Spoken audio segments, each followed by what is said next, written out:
So using FLIR Tools Plus is really easy. You can move this spot area around and it'll tell you the temperature of those areas.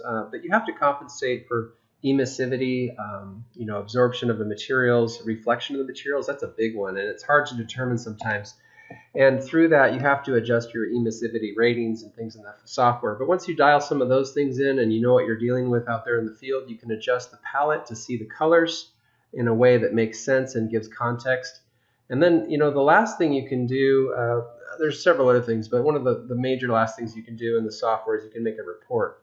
So if I just close this out and I open up Generate Report, it automatically makes it into a PDF format. Super easy to use. You can logo it up, put notes in that, and give it to the client.